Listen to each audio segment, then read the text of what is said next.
that you put it out there. Because especially us as Christians, we try to put on this facade that everything is okay. And I think, social media kind of feeds into that, whether you're a Christian or not. We just want to show like the highlights and everything of what's going on. And it's like, that's not always the real of what's happening. So you were just so transparent. And that's kind of what I'm trying to do with this platform, because I listen to so many, other podcasts, may not be Christian podcasts, and just their perception of Christians is just like so warped. But it's like, we have no one to blame but ourselves, and a lot of times we just put on this facade that like, as soon as I become a Christian, like, I'm living the sinless, perfect life, that I'm still not in the mud and things are going on.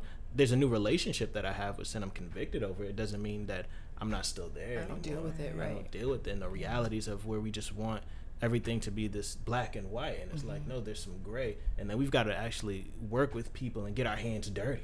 That's something that we really don't want to deal with, that people are difficult, people are frustrating, and I'm the most difficult and frustrating one, where we're so busy looking outwardly, and it's like, let's take some time to look inwardly. And like I said, I respect that you said that you didn't necessarily paint yourself as this victim, that you understood the part that you played and everything. And I think that's just so real. And that's the things that I loved about the content that you guys created, that it was so personal.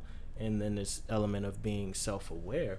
But with you, Benita, just everything from, like you said, the merch that you do, the books, the online courses, is centered around She Is Benita. And it's like, you could have named it anything else, but it's like, it's just you. I'm telling you about me. And usually when people create a content, they want to have a little bit of a buffer, between the content they create and themselves, because I can understand how personal it would get if, like, someone doesn't really care, because it's almost like a rejection of you. How cognizant were you when you were creating She Is Benita that would be the head, and that all these other things would fall under?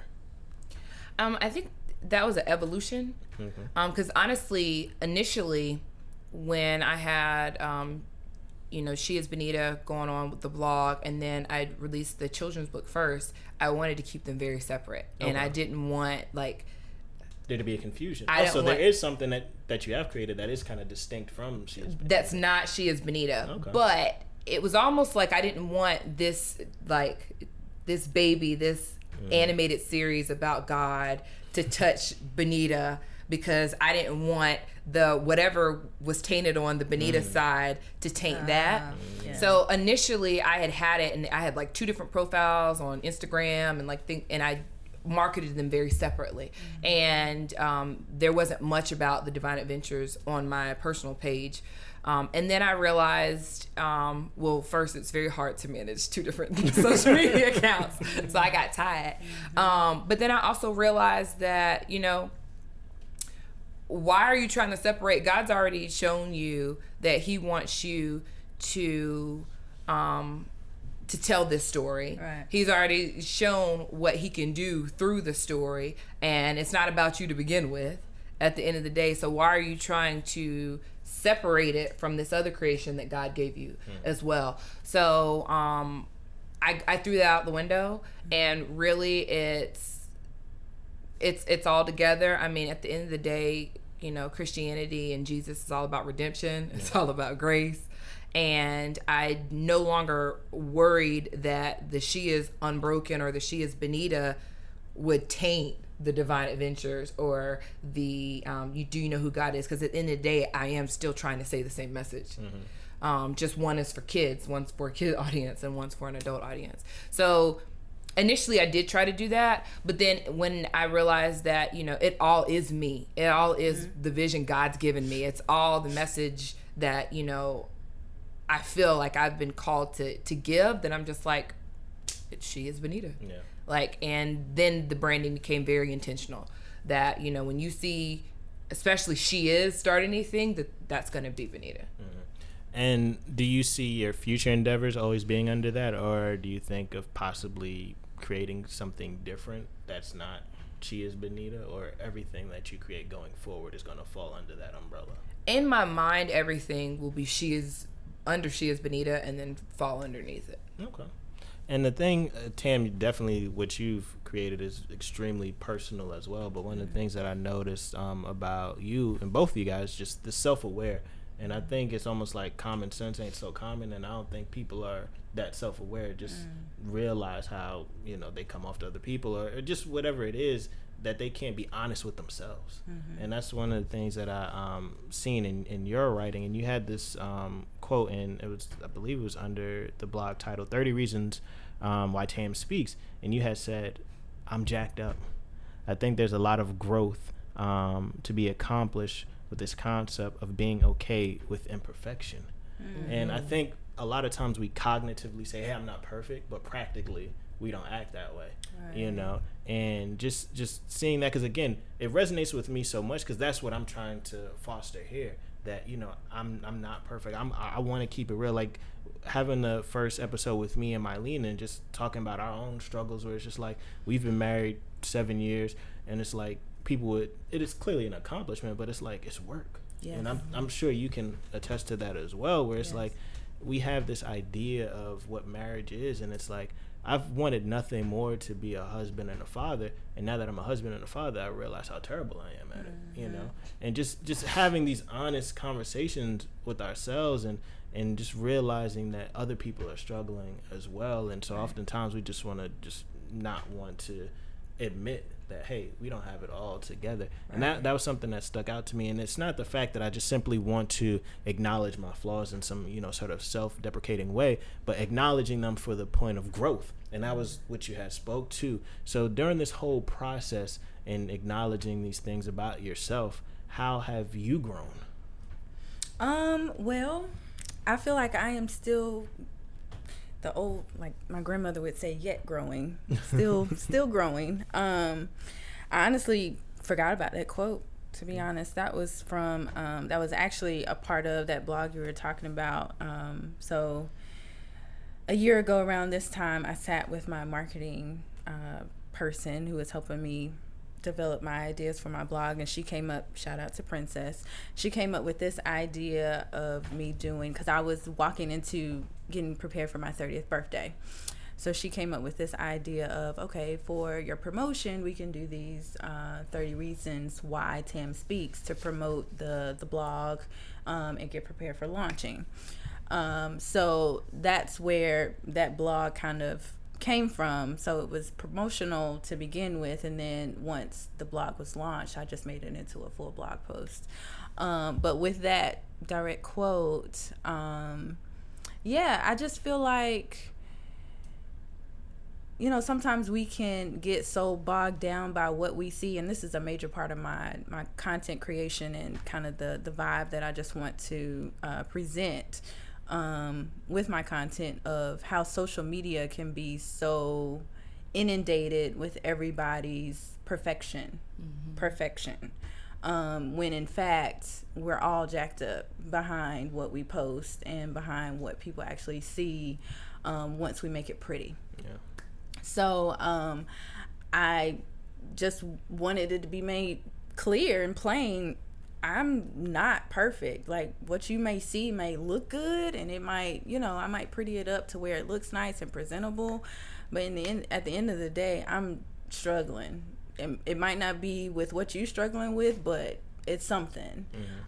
So with that caused me to really like, and I'm thinking of another friend, she uses this term, you've had her on your podcast, Sharnetta, peel back the layers. She says that all the time.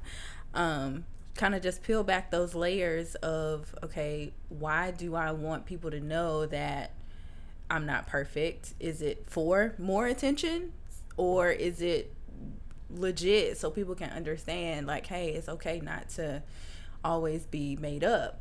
So I went through that, and, you know, just wanting to be authentic within myself. So I had to just really kind of come down, because I'll be honest, one of my struggles is pride. So I don't want people to see the imperfections that I have. I don't want people to know that I'm jacked up. I want to have the face of, you know, everything's good, everything's lovely. So just bulldozing that wall down, and really giving that over to Jesus above everything else, and being okay with the call that he's given me to just be a face of encouragement and, hey, it's okay that you're struggling for other people. Yeah. So that was kind of just a process, and I'm still working through that, because Benita mentioned it earlier, like when God was calling her to, release some of her content and personal information. It's like, you really want me to say this? Like, no, I don't want people to know that I struggle with my faith. Right? Can I just say, you gonna be okay, it's gonna be all right, God is with you, without them knowing that last night I just cried over this thing, or I just did something that I've been struggling with for years. You know what I mean? So it's a continual growth for me, and I don't know if I will, honestly, I don't know if I will ever get to a place of, okay, I'm here. Yeah. You know what I mean? So yeah, I hope that answers your question. Yeah, you said a lot of good things. Like you said, we think we're gonna reach this state of perfection, or this state of I've arrived. Yeah. And it's never gonna happen. That life is this continual journey that we're on. But you had mentioned this as well, that the post was, what was it called? 30 Reasons Why Tam Speaks, but it was around when you were turning 30. Yeah. And I don't want to speak for anybody else's age, but I'm 30 as well. Yeah. And just wrestling with this idea of, I thought I would be further along. Listen, Benita can tell you, I struggled so bad those like couple of months coming up to my 30th birthday, because I did not want to turn 30. Right. Like, I did not want to turn 30 and not have accomplished some of the things that I had in mind of having fulfilled in life. And it's like, okay, I don't have this, I don't have that. Am I even in a good spot? Like, am I okay as a person, as a being? And I just had to give it over to God. Like, literally, there was one day on my way to work, it was a week before my birthday to the day, and I just started thinking about, okay, I don't have the house. We don't have the house yet. We don't have the kids yet. The bank account is looking okay, but it's not exactly where I want it to be. And it was just all the things, just, I've been at the same job for this long of a time. Maybe I should be further along in my career, or maybe I should be doing this. Maybe I should be doing that. Maybe I should be doing this. And I literally started shaking on my way to work, and the tears just started coming out of nowhere. And I'm like, I don't think I can, what am I doing? Kind of thing. And I had a conversation with my husband. My husband is amazing, y'all. And he really just was able to, he brings me back to Jesus every time. And that's one thing that I will never take away from that man.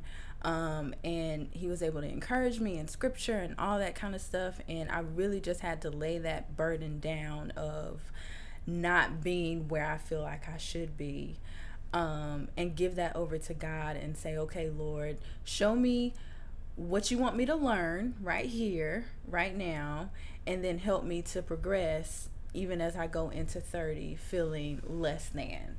And he helped me. Yeah. He really did. And my friends were there. I call them my squad members. Benita's a part of my squad. Your wife's a part of my squad. And they were there. Benita helped my husband coordinate a surprise birthday party for me that I didn't know anything about, which I was a mess throughout the whole party because I just felt, you know what I mean? Yeah. You know how God just does things just how you need them when you need them. And that night, it wasn't a whole big fanfare. It wasn't 50 people, but it was the people that I needed at that time. And it was so intimate and it was so lovely. The love was just in the room, and it just really made my heart glad. And that was just the encouragement that I needed to kind of push forward into, this past year, 11 months, with this whole content creation thing. And just, I've been growing ever since. Yeah. So. And one of the themes that I've noticed in your writing is this theme of contentment. And again, being 30, and it's also, and I'll speak for me personally, where it's like, we're wanting to be further along. Yep. And I speak for me specifically, not being grateful for what's already happened. Yes. You know, because me and Baba was just talking about earlier, just being some of the first in the family to either go to college, to be married, you know, to get a master's, all these things that I've accomplished, written a book, but in my mind I'm still like, I ain't done nothing yet. Right. You know, and it's like, you know, God's like, you have done something, and it's so easy to be critical of yourself and defining success by these, you know, numerical things, and that's another thing that I wanted to discuss with you guys. You monetize the content that you create, and I think hopefully in the future you plan to do so. So when you guys are creating content, how do you define success? And I'll start with you, Benita. Well, I don't know that I am. Okay, let me be real. So I like when my posts get lots of shares and lots of likes, and when they don't, I feel some type of way. And there have been times when I've taken posts down and like reposted them during peak hours. Yep. That's like me being real. But I don't know that I define success that way. I think every time I've felt the most fulfilled after something I've done is when people come to me personally and tell me their story, or you know feel like they're not by themselves. Feel like, okay, I can keep doing this. I got this. And you know, I just, even listening to what Tam was saying about, you know, approaching 30 and not feeling like she'd made it, and you have to understand she was on the brink of launching her blog at the time too. So I can just assume, I'm gonna speak for you really quick, that she probably didn't feel like she was the person that give nobody advice either. You know, so that's one of the hard things about having a platform that's based on like transparency and authenticity. It's like, I don't ever feel worthy enough to do this either. Like, why would anybody listen to me? Right. And then, you know, you have your own battles of what you're thinking about and where you feel like you've fallen short. But when somebody reaches out to me and they're just like, I just want you to know that helped me. Those are the moments when I feel the most successful. I don't make enough money to base my success off of profit, even though I have started, you know, looking at ways more strategically to make this work for me, just because I spend a lot of hours doing this stuff. But right now, it's really knowing, you know, I feel like those are love notes from God saying, yes, this is what I called you to do. This is why I said to do it. And even if that one person that said something to you is the only person who got something from it, you did what I told you to do. So. What about you, Tam? I mean, she kind of took the words out of my mouth. That's my same story too. I didn't mention this earlier, but a part of who I am, I'm just realizing on the Enneagram scale, I'm a number 2, type 2, and we are helpers. So that's like a thing that I've always kind of, okay, like she said earlier, tell me what you need. Let me help you. So when God kind of said, okay, this is what I want you to do, I was like, okay, I really don't want to do it this way, but if it's gonna help somebody, I'll do it. You said it just like that, yes, too. Lord. Okay.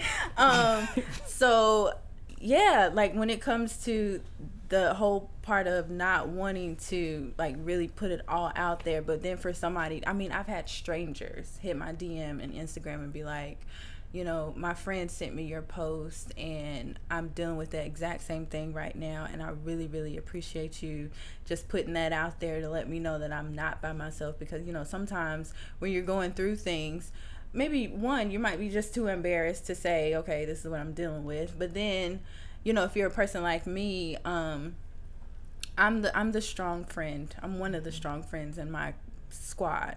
So I hear a lot of what everybody else is dealing with. So sometimes you don't want to project that on what you're dealing with on other people. So when strangers hit me up and be like, you know what, I really couldn't say this to my friends or anything like that, but I really appreciate you putting it out there because it lets me know I'm not by myself. And then I'm able to give them some more encouragement in that very moment. That's where I feel like God is getting all the glory, maybe not all of it, but the glory in that aspect, because we, in the end of the day, we can't give him everything that he deserves. But in that aspect, he's like, okay, yes, this is what I've called you to do, and this is why. So that's where I feel where I get my money. You know what I mean? Yep. So, yeah. And I feel the same way. So something about me is I'm like you, Tam. I'm an introvert. I can't stand being in front of the camera. Don't like how my voice sounds. Right. I just so much that I just would rather just be to myself and just either write or do that. But when I had written this book, and that's another common thing that I've heard from you too, is that just being a benefit to someone else. Like I truly believe that's one of the reasons that we're here on earth, is to be a benefit to other people. Yeah. And as someone who didn't grow up in the church and someone who came to embrace the gospel later in life, I've got a lot of family who does not share the same worldview and just kind of looks at me like, what are you doing? And just having just a burden and desire to communicate the gospel with them. And so oftentimes when people are trying to communicate the gospel, it's like this weird, awkward thing and trying to do it. And I don't feel that it should be that way. It should be just as natural.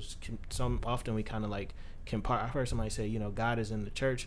He's also in the White House too. Yeah. And it's like we kind of confine the sovereign God to this one space. And it's like, no, the earth is the Lord and the fullness thereof. Right. Like if I'm talking about God, I can talk about God, and whatever subject is brought up, I can be able to relate it back to God, and it shouldn't be this weird thing.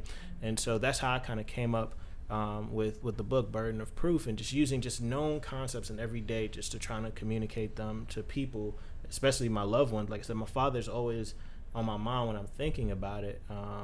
Didn't grow up, didn't know him, but just wanting to communicate the gospel in a language that he understands. And so just ended up writing, and then after a while I'm like, I got like 300 pages. What am I going to do with this? And so just looking into ways to like self-publish and do things like that. And it's like, man, I've written a book, and it wasn't even me trying to write a book. It's just, hey, how can I take this simple concept and relate it back to the gospel? And so I did that, and then I'm like, how can I make people aware of what I'm doing? And right around that time, listening to podcasts, and it's like we really don't have any excuse anymore.